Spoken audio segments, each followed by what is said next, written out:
Hi guys, I'm back on track again now that I've been home for the week, although I'm getting ready for my kids to head back to school next week. Back to school shopping is no joke. I don't know if I ever want to look at another pencil again.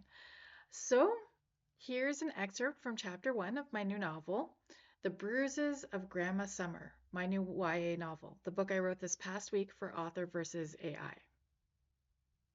It's a trick, I know. A colossal con aimed at anyone who's not smart enough to see through it.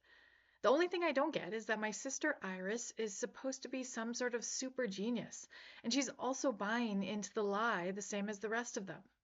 Not me. I'm not going to fall for their tricks.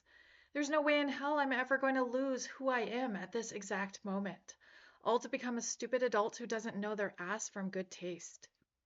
Undecided, I say out loud as I'm writing in the questionnaire I have to fill out for high school. My parents were pissed when I said I wanted to enroll in cosmetology classes instead of applying myself to something serious.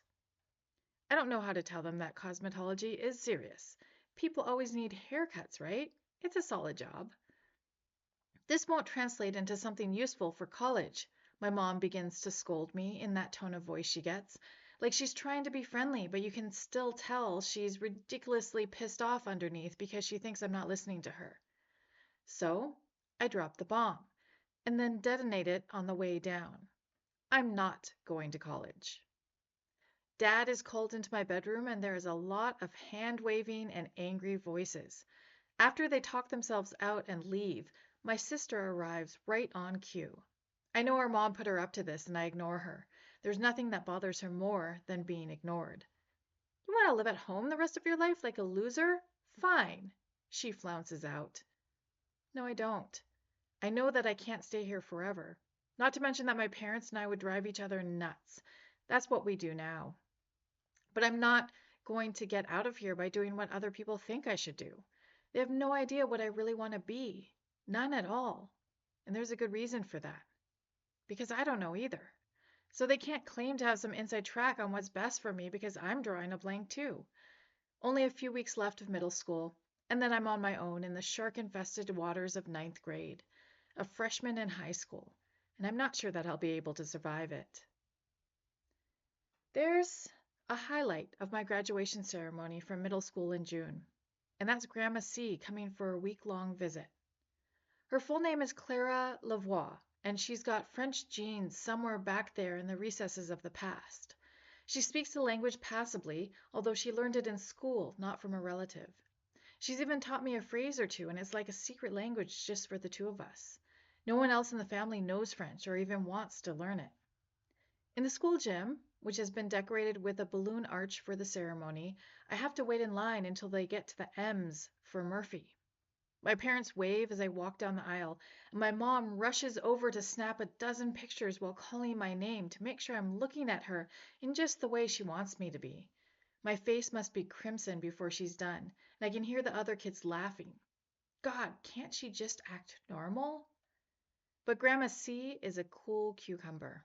She snaps pics on the down low, doesn't post them all over Facebook, and gives me a small nod and thumbs up when she catches my eye. How can she know more what it's like being a teenager than my mom? It's so weird. I give Grandma C honorary teen status because she always thinks about me first. Without her, I'd consider the rest of my family worth throwing away, but she's the one who holds it together. After I get my diploma and a sweaty handshake from the vice principal of the school, I hightail it out of the school. But don't you want to talk to your friends? My mom tries to ask, but I don't answer. No, no, I don't. I don't ever want to talk to my so-called friends again. After the weekend, when the time comes for my grandma to drive back to her house in the next state, I give her an extra long hug. Take me with you, please, I beg into her ear. She pulls back slightly, and her warm eyes crinkle as she smiles down at me. If I take you to New York, who will be here to keep your parents in line? They need a lot of help, you know. I sigh because I know she's half serious. We've often compared notes on how adult my parents are, worrying about the state of the country, talking about income taxes, yada, yada, yada. My grandmother knows that the important things in life are what you love to do and who you love to be with. That's all that really matters. I'm going to visit you, I tell her. Sure, She runs her hands through my hair, and the feeling is soothing. You're all coming for a week at the end of the summer. Man, that's a long time away. Near our house is an annual county fair that takes place the weekend before school starts. It's an annual pilgrimage we take to upstate New York, and the most fun I ever have with my know-it-all sister. It's the only time I really see my little sis just being a kid instead of pretending to be a mini grown-up. My eyes are watering, but I'm trying not to cry. I know it will break my grandma's heart to see me so upset, so I try to put on a brave face. I'll miss you, I tell her, then give her another big, bone-cracking hug.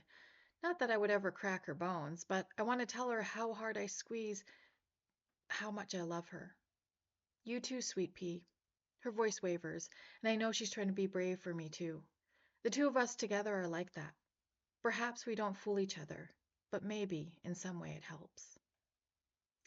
Madeline has a temporary reprieve with her favorite family member, but she'll shortly find out that there are some problems too big to run away from.